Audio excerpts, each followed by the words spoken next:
Hello, everyone, and thank you for joining us today to listen to and learn about the digital landscape for women and children. There is a significant set of world leaders and experts in this area here today to speak with us.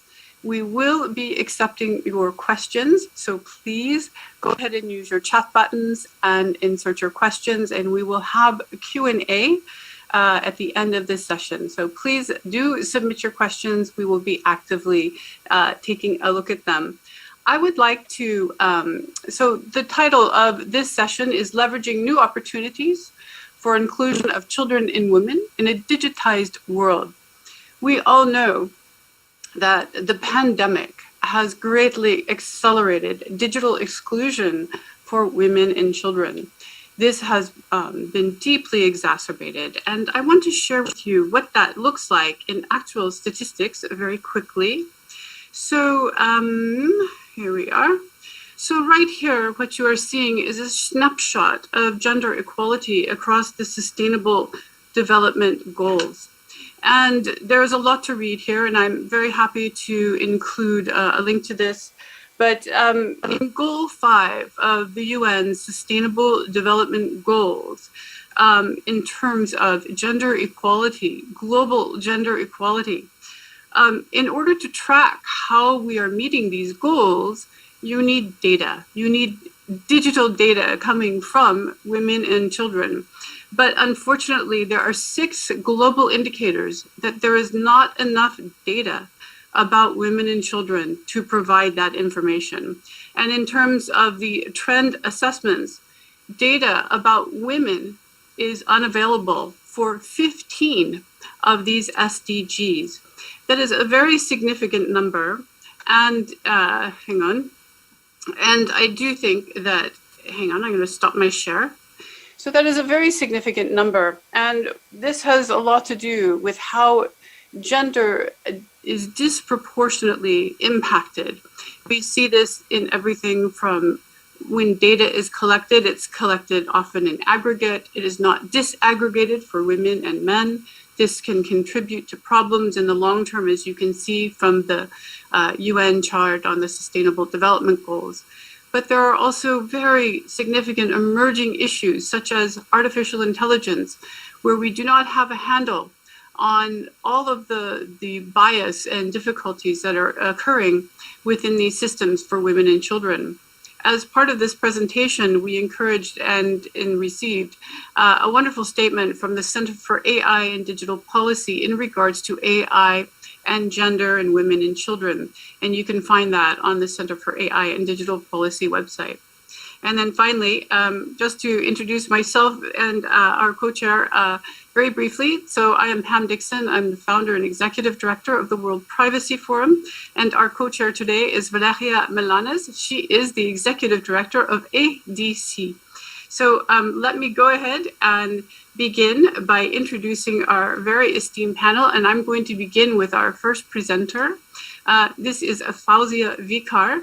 She is from the Raw Center for Management and Development in Pakistan. I had the great honor of meeting of Fauzia in Vienna in what seems like a lifetime ago prior to the pandemic. We met at UN Women when we were doing a, I don't know, I guess it was a workshop, a very intensive workshop on gender, the gender divide and women's safety issues. So Fauzia has an extremely distinguished career looking at these issues. And Fauzia, I'm very pleased to be hearing from you now. I give you the floor. Thank you so much.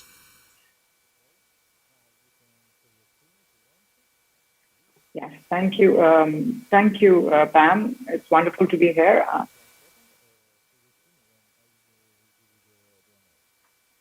Okay. I'm just going to wait. It's great to be here. Okay. Okay, I am going to share one. Okay.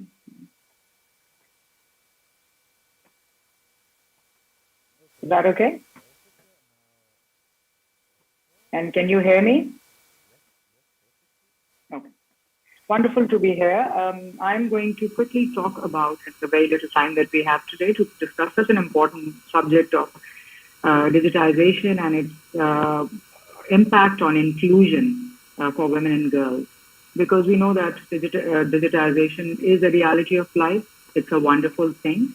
But despite leaving no one behind, as stated in the Sustainable Development Goals, some people are getting left behind. I'm going to talk primarily about South Asia today because that's where my expertise lies. And when you look at South Asia, in this slide, for instance, you see that there is a digital divide across countries. And this slide, when it talks about the mobile internet penetration and subscribers of mobile who do not have access to broadband, or they are out of mobile broadband coverage, you see that that is significant across South Asia. There is the mobile internet penetration in South Asia stands at around 41%.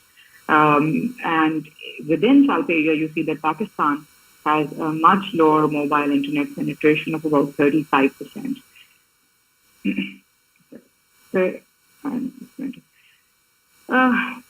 Digitization has reached people of Pakistan in various forms, but the use of mobile internet is amongst the most common forms of platform being used at the moment by people of Pakistan specifically. But even across India and Bangladesh, you see that still we are at less than 50%. And in Pakistan, the mobile internet users are very little. And as a matter of fact, in Pakistan, the internet penetration access stands at just about 35%.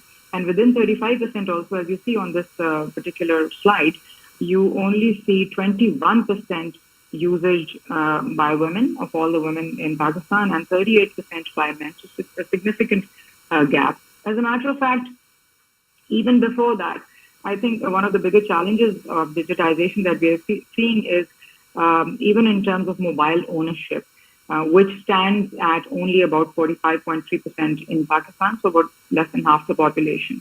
And within that, if you see Pakistan's mobile ownership is 64.8% among men and 26.3% only among females.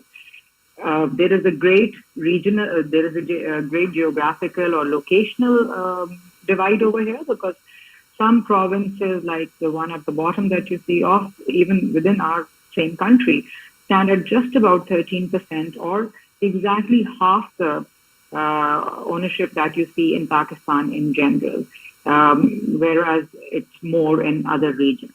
So your access to technology really depends on your locational setting or your socioeconomic background, your gender, as you see, and this slide, I guess, sums it all, where women have very little access, especially in the remote areas of Pakistan. It's the same as we saw earlier in the earlier slides in other countries of South Asia also. And the problem over there is that social norms prevent women from ownership of assets generally. Mobile being one. While mobile usage is much higher than mobile ownership, we see that mobile ownership is a problem because assets are usually they are not registered in the name of females. And that has something to do with deep-rooted patriarchy, where it is felt that greater asset ownership is going to somehow undermine share or the privilege that men have, or the control that men have, unfortunately.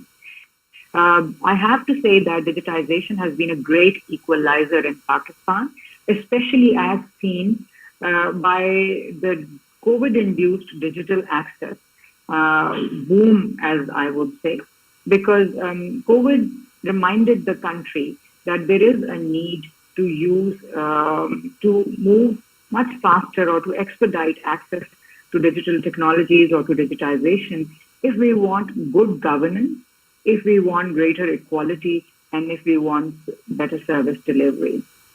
I think for women, it's been a windfall game because it has taken them many steps ahead.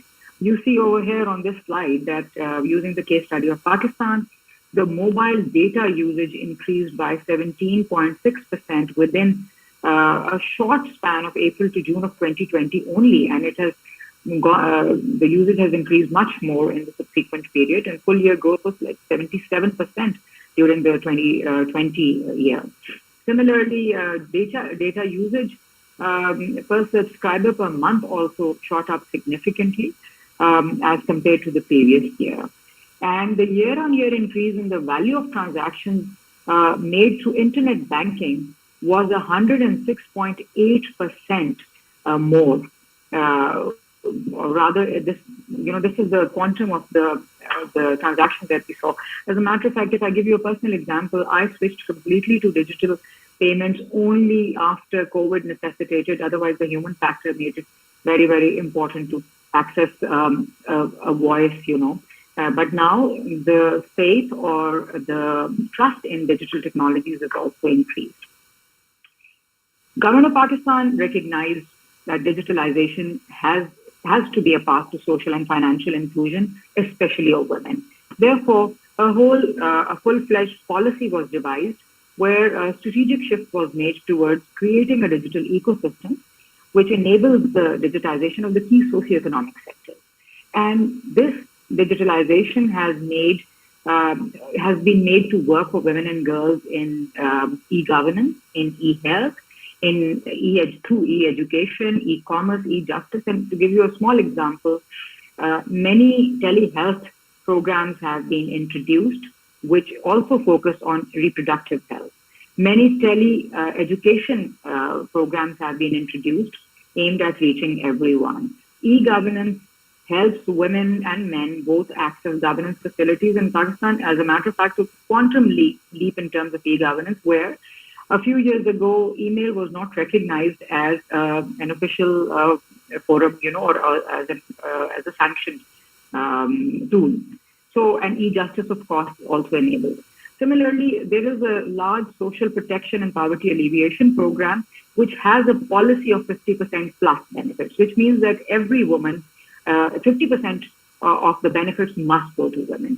Similarly, it is promoting a policy of one woman, one account, whereby cash transfers, saving wallet, health programs, branchless banking solutions are targeted at women. And that has really taken the game up for women. As a matter of fact, when COVID hit, that program was already in implementation. And this enabled the government of Pakistan to reach a very large number of women, 15 million families, but a very large number of women whose social protection data was already present, and the ability to check to apply and to check your eligibility through a mobile phone made it much easier for women. However, and I know I probably just have one more minute, however, Pakistan has a very large poverty incidence. There's over 24% people who are poor. And this poverty incidence has become much worse because of COVID.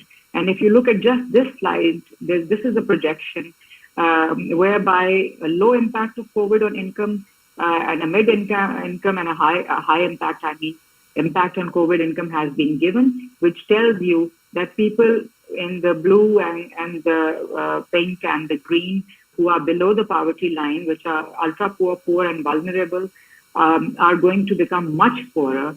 And, if you take the high impact situation, it goes into about 80%, which is a problem. And my final thing, while there have been gains through COVID, losses in education in Pakistan from COVID-19 have been significant. We know that about 5.5 million estimated children would drop out due to COVID in South Asia or related income losses. But in Pakistan, loss of 930,000 children from the secondary and primary school has been anticipated. 30% of girls are not expected, especially in remote areas, to go back to school, which takes up the out-of-school children average from 1.3 or 27.3 to 28.6. And the digital programs which were provided for, they were not accessible to the 44.2% poor and vulnerable children, especially women and girls. Just to finish off on a very quick quote, girls have said that we had to drop online classes due to technology access and internet connectivity issues, and these are university students. Similarly, another quote says that the one laptop that we have, and this is middle to higher income households, the one laptop that we have at home is naturally in the control of my brother.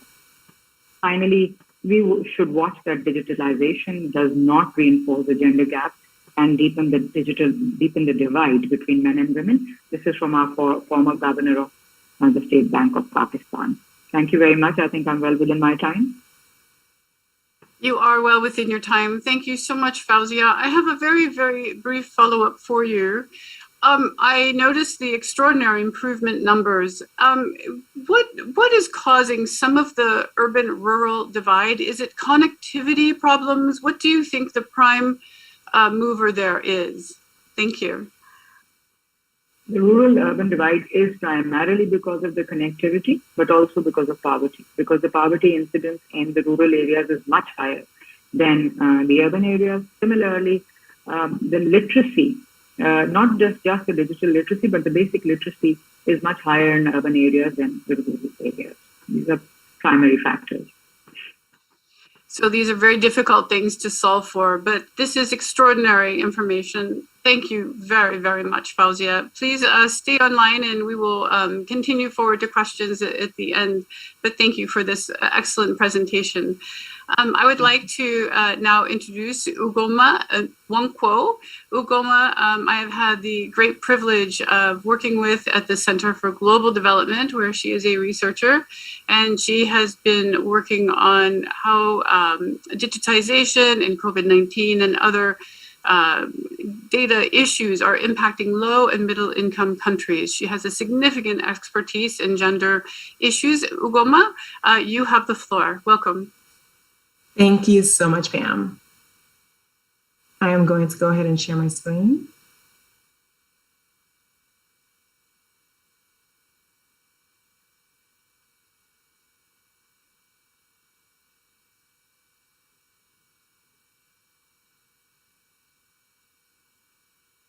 Okay, can everyone see my screen? Okay. Thank you so much, Pam, for that wonderful introduction. Today, I'm going to be talking to you all about gender and digital technology use. The digital gender divide is growing despite ongoing global efforts to bridge this gap. So what's going on? The reality of the situation is that we need to get back to the basics.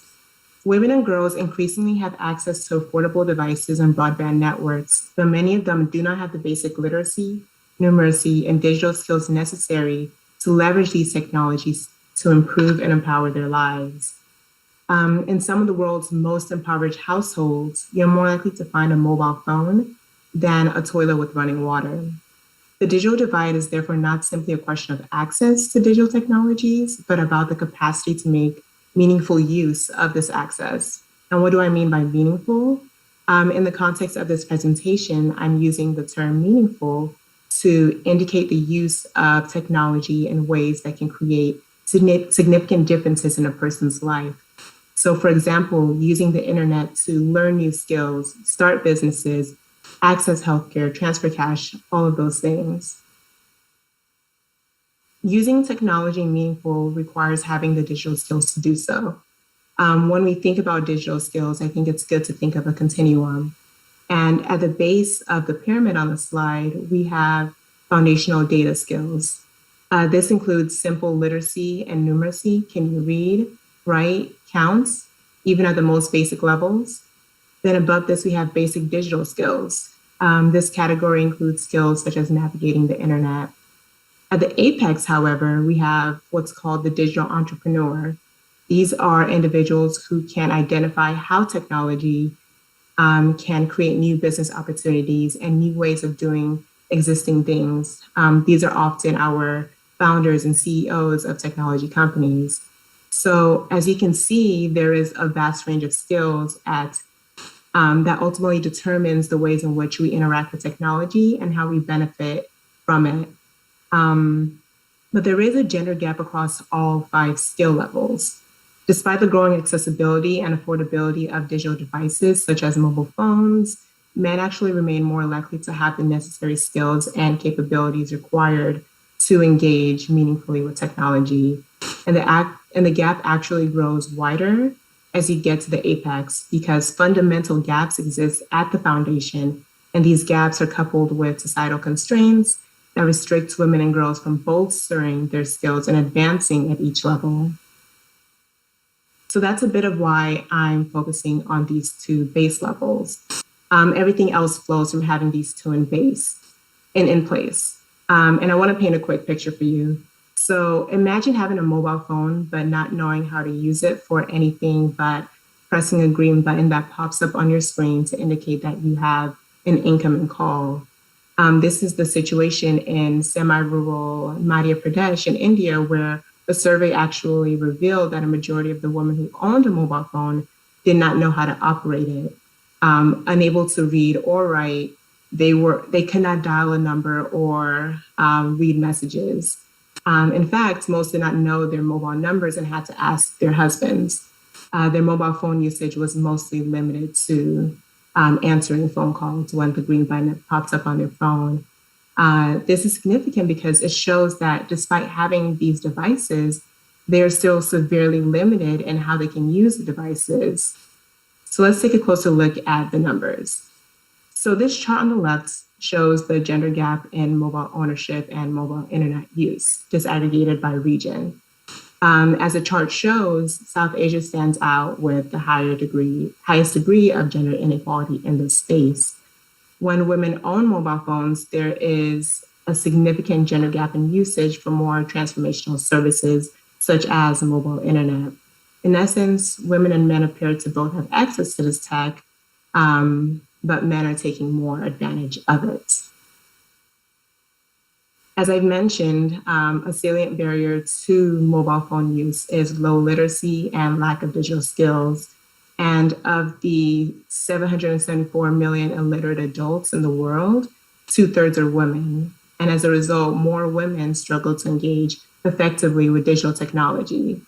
Education proves a very important determinant of internet use among women, particularly poor women. As you can see in the chart on the right, as education level increases, so does internet use. We can see that education plays a monumental determinant for women. Women with no formal education are barely even on the chart compared to men with no education. In a study that was conducted by the Web Foundation, when controlling for income, women who have some secondary education are 6 times more likely to know how to effectively use the internet than women who have primary education or no education at all. That's significant. So I want to reiterate my problem statement. Women and girls increasingly have access to affordable devices and broadband networks, but many of them do not have the basic literacy, numeracy, and digital skills necessary to leverage these technologies to improve and empower their lives. With that said, policymakers should first seek to ensure that women and girls have the foundational skills needed to engage with technology. A policy approach that only seeks to strengthen skills associated with the top layers of the digital skills continuum is unlikely to diversify participation in our increasingly digital society. In fact, it may further entrench existing inequalities, leaving women and girls behind again. So I've included here some useful links that I can go ahead and drop in the chat for everyone to have a look at. But this wraps up my presentation, and thanks so much for your time today. Ugoma, thank you very much. I was really struck by your presentation statistic where you said that 2/3 of the women who are not literate or 2/3 of the individuals who are not literate are women. That's a really a rather frightening statistic. The interesting ray of hope I see, though, is that the skill issue that you pointed out, where skills that are very basic, we can't forget those. That was a really, I think that's an incredibly important point. Yes, thank you. And I do want to know that there are incredible organizations that are working on this particular issue. There's one called the Data Collaboratives for Local Impact. If you can share my screen one more time, I can go ahead and Please share go ahead. that. additional slide.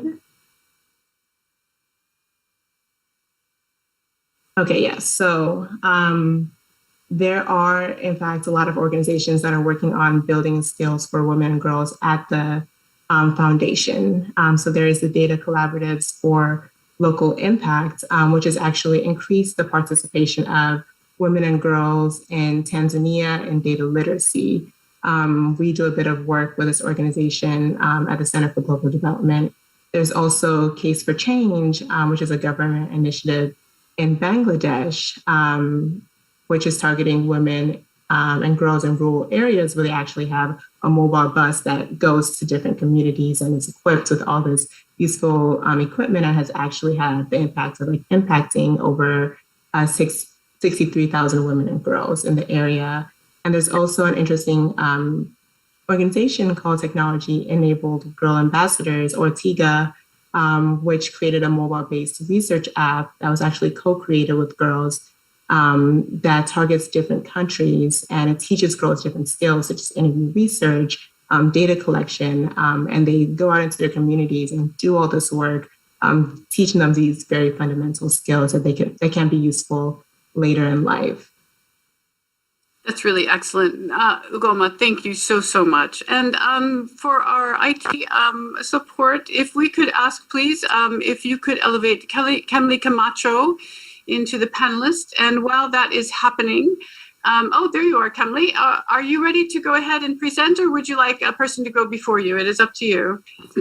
Maybe another presentation before me to I understand. Okay. No worries at all. So I'd like to now introduce Gabrielle Odunsi. He is from the Paradigm Initiative in Nigeria. Nigeria is one of my more favorite spots in the world. There is so much incredible data protection activity, and some really wonderful pieces of legislation have been passing there recently.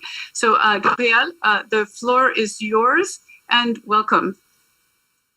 Thank you, Pam, for the opportunity. Can you hear me? Yes, perfectly. Okay. Thank you. Okay. Can you see my screen also? All right. So thank you for the opportunity. So just following the cue from the first two speakers, I will also be talking about leveraging the opportunities for inclusion of girls, of children and women in a digitalized world. Okay. So just a bit of background in terms of context in Nigeria, and also our work as Paradigm Initiative in Nigeria.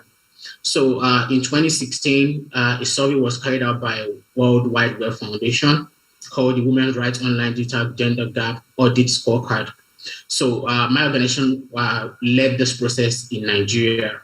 Okay, from that survey, from that scorecard, we realized that women were 50% less likely than men to be online. And out of this, we have 30 to 50% are less likely to use the internet for economic or political empowerment. So overall, from all of the surveys that were done, Nigeria was scored 30% on the gender gap audit scorecard. So bringing this down to what we do as Paradigm Initiative, so we are focused on two aspects within our work, which is digital inclusion and digital rights. So under the digital inclusion program, there's one of our programs called the LIFE program. So in 2014, this is talking about the third section of my slide, we started working in a part of Nigeria called Aba. So Aba is in the southeastern part of Nigeria. So one of the underserved communities there. So in 2014, we realized that 39% of participants who are coming into the training are female. Also in 2016, when we moved into the northern part of Nigeria, Dakata to be precise, this is also an underserved community in the northeastern part of Nigeria. So the number of the girls who were coming to the training were 38%. But after much work was done between 2016 and 2019, we realized that the numbers increased. We bring in 54% girls, then 46% boys into the program. So several challenges or barriers to this digital inclusion include culture. So when I say culture, so for instance, the ABAP, where I talked about the girls were at 9%, one of the families there, the father had to tell the mother of the child Chidema to be precise, that it doesn't have money to send the children to school or to even take part in this course. They should go and learn trade. But in the end, after the girl came into the training and she also was able to use the skill that had come from the training to start a business of her own, the father was the first person to share the process to come celebrate the girl at the training center. Also, in the northern part where I talk about the Dakota life, so there, the religion or the culture there does not even allow women to be at the forefront of conversations. So girls and women are more on the inside. They don't have engagement to the outside world. They give more opportunities to men. So we have the cultural barrier and we have affordability barrier. So some of these girls do not have access to these devices or can't even afford to purchase these devices. Then we have the stereotypes. So this is more within the southern part of the country where they say that boys are the ones that, or male are the ones that are meant to use or to use the internet, that is not meant for the girls. Even there are several students who are coming to the training who have said that I always think that it is left for, this aspect is meant for boys to be able to use the computer. Then also there's now the awareness problem.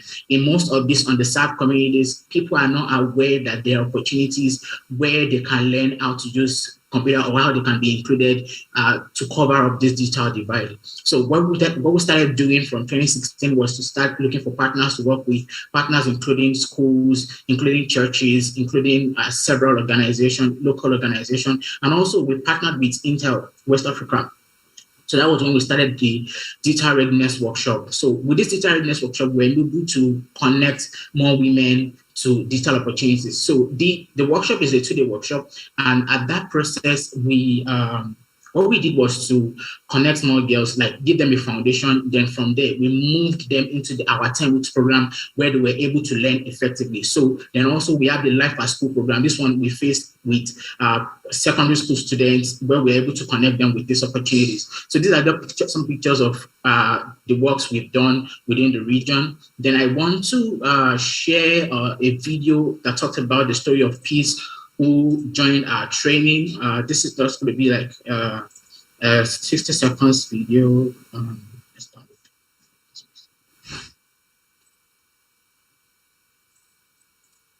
Right. So.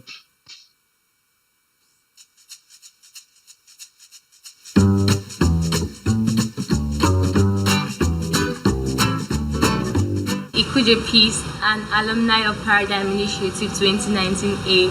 For the program, I was a student at Dorcas Memorial College who was just going to finish secondary school, take JAM, and probably get into university. Because there was no other option that I had then. I didn't know what I wanted to do. I just said I wanted to get into the university.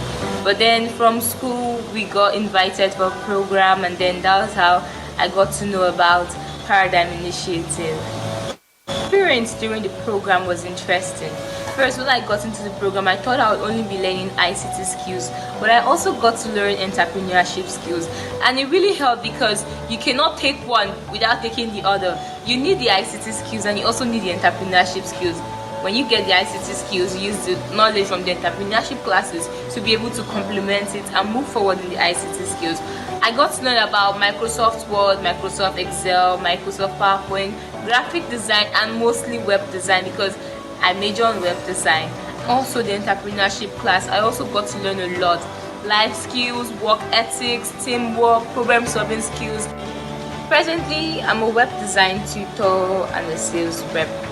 And how is Life program helping me with that? The skills I got from there, it wasn't so hard for me to tutor undergraduates on web design. And being a sales rep, most of the skills I use there are from the entrepreneurship classes. And so the Life program has really helped me build up my scope of things. Thank you very much. I hope you were able to see the video I played. Thank you for your session. Thank you so much. It was really interesting to have you follow Ugoma because she was talking about the need for skills programs that build on the basics, and that is precisely what you're doing. And then you're increasing it after that. That's very encouraging work. I'm so pleased to see it. Thank you so much for your presentation. I would like to introduce now Kelly Kamacho. She is from Surubatsu in Costa Rica. And Kelly, I'm so pleased to see you here. And let us go ahead and give you the floor. The floor is yours, and welcome.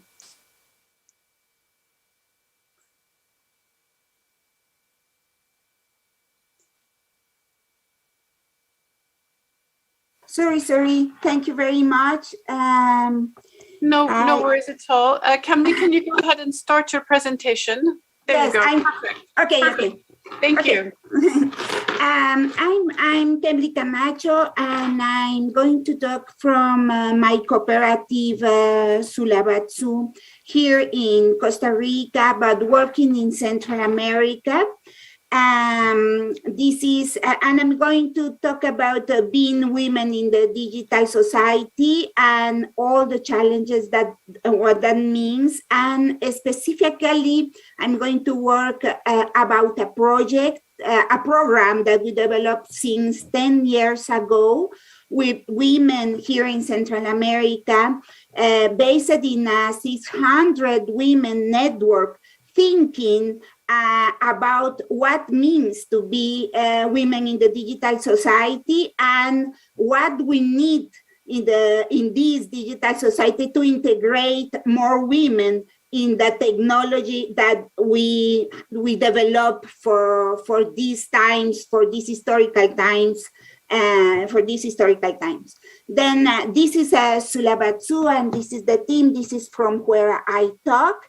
And this is part of the group of women that we are thinking about the technology we need as women.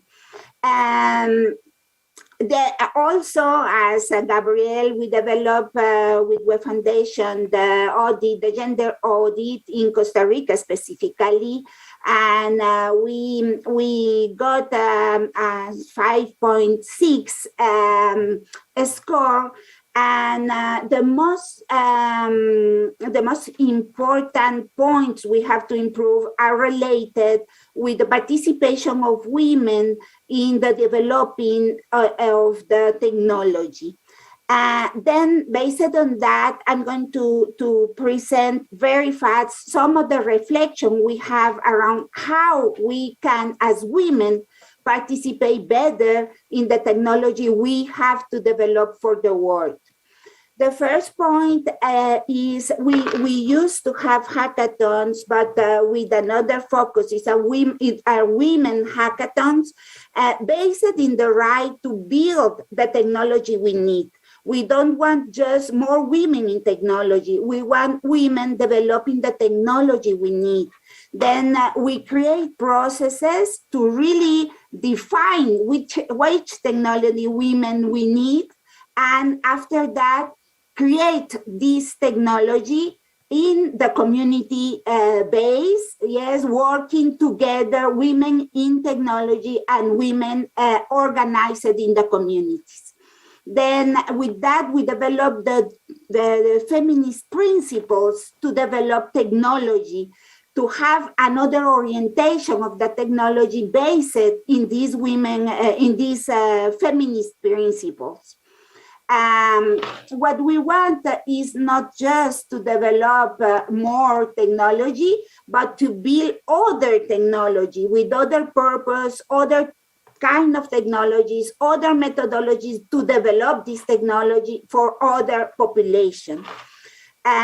We would like to have and develop other digital business models, yes, because we reflect that the business model we have at the moment for the digital society are very masculine-based models, and we as women need to think about other business model based in the local needs, based in the women needs, and based in the to support the local development with the communities. Then this is one point that we are working now around other business models to develop technology with this feminist approach. In this sense, also another important point where we are working is to creating or building a female leadership in the digital sector. What that means to have a female leadership who can really lead this process to build another technology, other business model, to break power statements at the moment, then we have to create a female leadership for the digital society. One of the alternatives we are exploring at this moment is to develop platform cooperatives led by women as a disruptive model economic form in the context of the platform economy. Then we are exploring this model, and we are supporting different groups of women here in Central America to develop platform cooperatives as an economic alternative for themselves. Also, other important issue is related with the data. We ask ourselves what data do women want and need and why, and how do we want to build it. We have to create our own data based in the right to the data, what we call the right to the data, which means not only understand what happened with the data in the digital society, but having the right to create the data we need as women, and the data that we want to have for ourselves and for understanding the reality from our own perspective. Then we develop this process around the creation of data models from the female or women perspective in Central America. Other issue that we are working on is to explore how do we build a non-colonized digital technology, integrate different groups of women all together, women who works in technology with women, for instance, in this case, indigenous women, all together thinking about technology that we need from this non-colonized digital technology perspective, the technology that we need to develop for the local, for instance, in this case, indigenous territory, and for women in this indigenous territory. Which is the technology we need, and why, and how to develop it in the real condition we have at this moment, for instance, in the indigenous territories. And then we develop. May I interrupt? I apologize, but we're running very tight on time. If you could wrap up in about 15 seconds. I'm going to wrap it. Thank you. Then I'm going to step other initiatives and just to say we have to go beyond the issue of connectivity and go to the meaningful connectivity. We have to go beyond the comparison of more women in technology careers. We have to build technology from our urgencies. We need to develop collective uses of technology, and I think beyond individual uses, we need to develop a feminist technology, generating inclusive spaces to create the technology we need. We need to understand which is the impact of the technology in the life of the women, and building that data models that represent us. And finally, develop popular education to take ownership of the technology. This is our proposal. Thank you very much. Thank you so much. I was really struck by your approach to this in terms of building systemic models. I think that's a very important addition to this conversation. So thank you so much. I'm very glad to have heard that, and I'm very entrusted with this work. And so now we are coming to Miftah Fathi. Miftah is from the Institute for Policy Research and Advocacy, which is ELSAM, and he is based in Indonesia. Miftah, you have the floor, and thank you so much.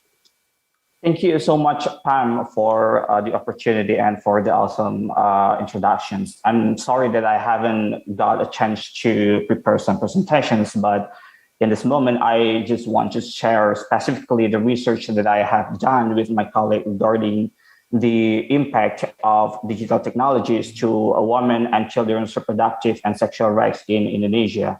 And I think as in other countries in Southeast Asia, digital devices are nothing new for most of Indonesians since more than 70% of the total populations have been connected online, primarily through smartphones, where women and men users represents a relatively balanced percentage of respective 50% based on sex demography in the country. However, the percentage is heavily concentrated in Java Island, which is the most populated island in Indonesia and where the national capital city Jakarta is located. While other islands like in Kalimantan or Borneo, Sulawesi, and Papua are still barely connected online, especially in rural and outer areas. This is a situation where digital connectivity has not been distributed equally throughout the country, which impacts people of their access to many services and information online related to their sexual and reproductive health rights. Women, for example, are the most affected by this situation since the information regarding their sexuality and reproductive health are traditionally obtained and passed on from mouth to mouth. And I can say that not all of the information is true, mostly false information that prevent women from independently deciding on their own sexuality. And this infrastructure-related situation is also true for children, especially in hardly connected area in Indonesia, especially during the pandemic where school goes online. Many students from impoverished family and living in an isolated area cannot afford the internet connection that limits their access to schools. But Indonesian government has been trying to address this problem by providing a free internet quota for students in need. But we know that it's not enough because it's not really the problem. Students cannot afford a good quality devices that can run virtual message apps use. And even if there is a devices that is affordable enough, there is no good quality of connections that they should climb up the tree or hill just to get a better connections when school. And I think that this situation has widened gaps between rural and urban community, rich and poor family, and therefore we cannot rely solely on the technological point of view in the policy making when the actual problem is in the socio-economic inequality. And during the pandemic, where most activities and basic services are delivered through digital devices, many communities in Indonesia, especially from vulnerable groups such as women, the poor, cannot access their basic rights like better education, better health services, and full vaccinations. We are thinking about not only children from poor family, but also indigenous community, especially indigenous women, where access to technology is mostly non-existent. So there should be, I think, an alternative way which combines between the technological use and policy that addressing socioeconomic gaps in order for the government to realize a more equal access for all, especially during the pandemic. And back to the sexual and reproductive health issue, in Indonesia, there is a lot of organizations, especially non-profits, organizations that use digital platforms to provide telemedicine services to inform women about the sexual and reproductive health rights, especially aspects that are considered highly sensitive by society like abortions, contraceptions, and STDs, especially for sexually active women and more especially unmarried women. These services are very useful for them to obtain a true information regarding the safe sexual and reproductive services like abortion and all. But see against the internet contents that cost a lot of women their rights regarding to the sexual and reproductive health informations. There is a lot of cases where the telemedicine services, apps, and websites were banned for distributing safe abortion information or other consensual sexual reproductive related informations in the internet because such information falls under the violation of the indecency clauses regulated in the electronic and the transaction law. And speaking of the electronic and transaction law, actually there have been more women criminalized by the law. Interrupt? Yep. My apologies. Just one more minute, please. Thank you. Lastly, there have been more women criminalized by the law since 2008 for violating anti-pornographic clauses in the law. So to wrap up, I think a big information that embraces gender and intersectional perspective to Indonesian internet law should be made immediately. ALSAM has been working together with other CSO coalitions and academics and National Human Rights Commission to advocate the issues in the government. And I realized that there is so much things to do for us to get there. And one of the advocacy agenda that we are striving for is that we advocate the independent oversight body that safeguard the data sensitive processings in Indonesia. And I think that's all from Indonesians' point of view. I think we can discuss more about this issue today. Thank you.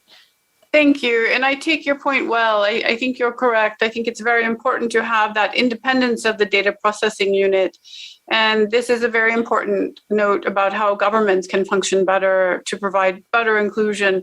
It comes from the grassroots and from the top. So thank you so much for your intervention. Very, very timely.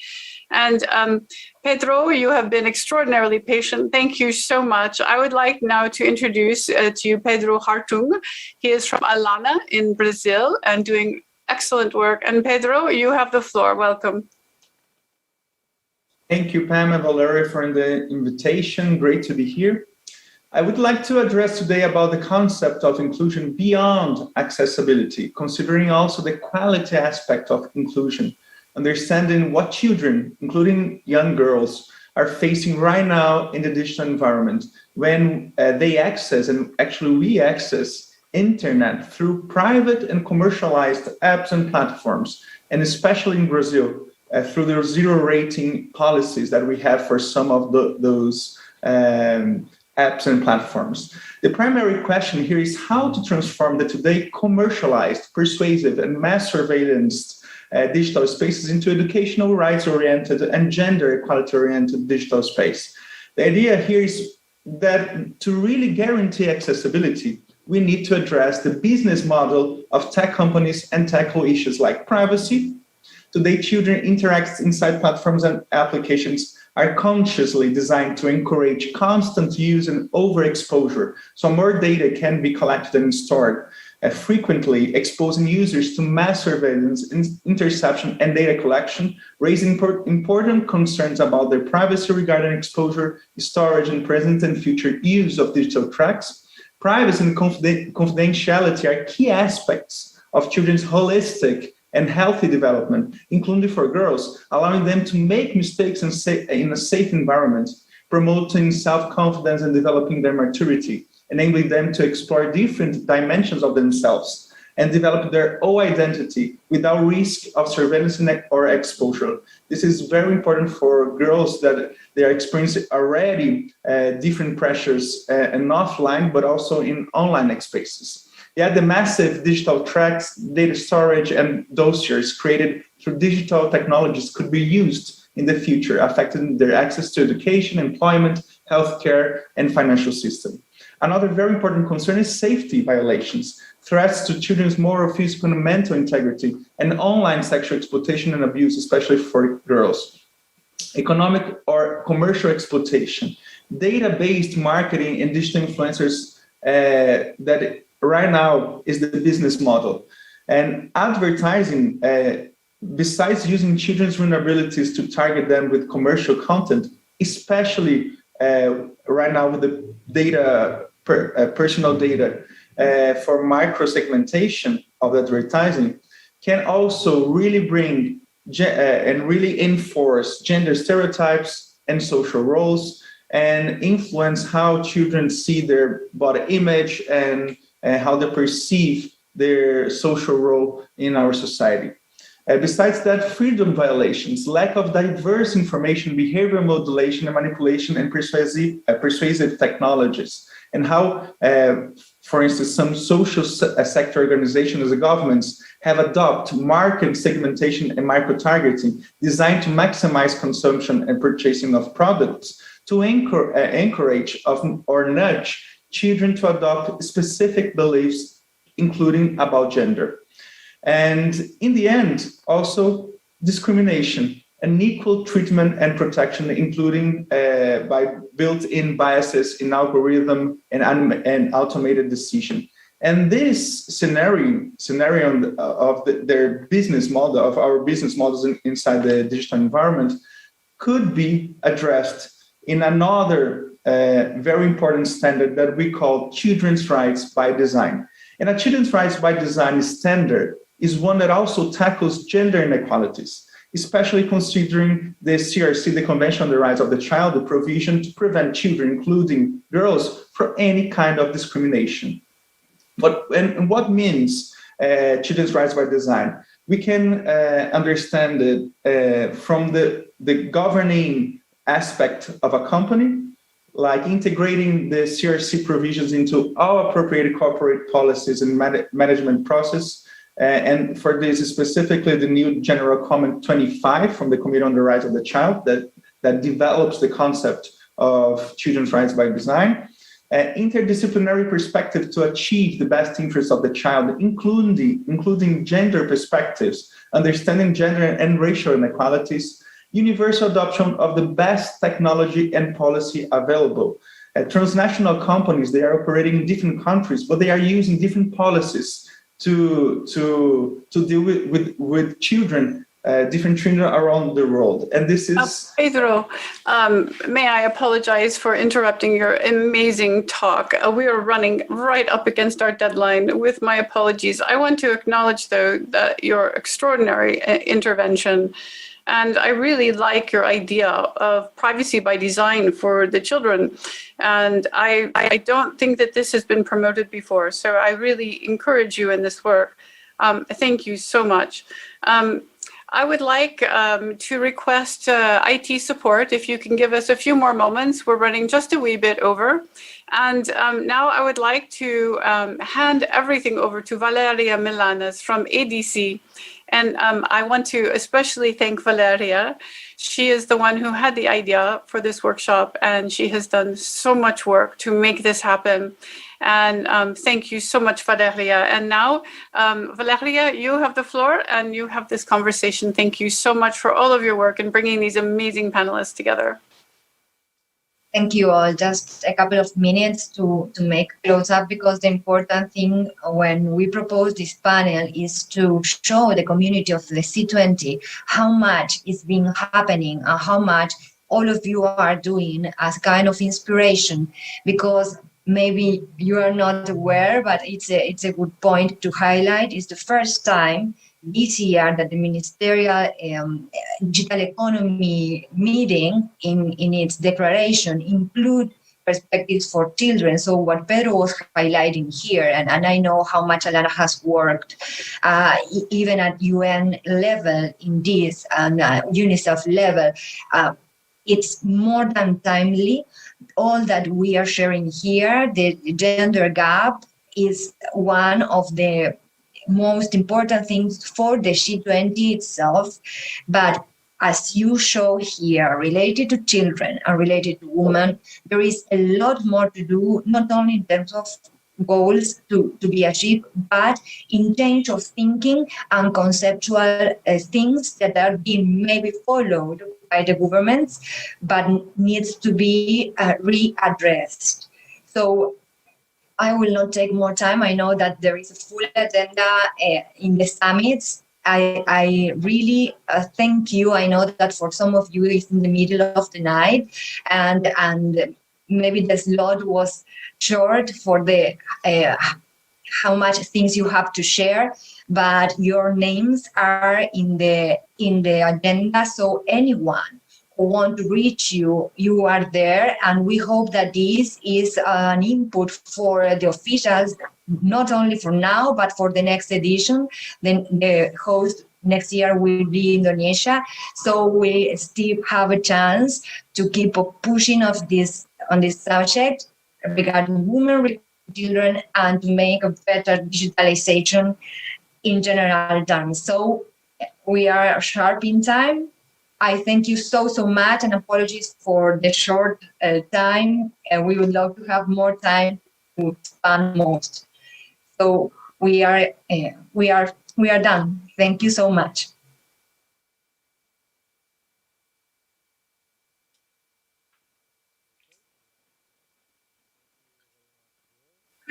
Thank you. Could everyone pause while we take a quick snapshot? In 1, 2, 3, everyone smile, please. Smile, cheese. There you go. Thank you so much. Thank you.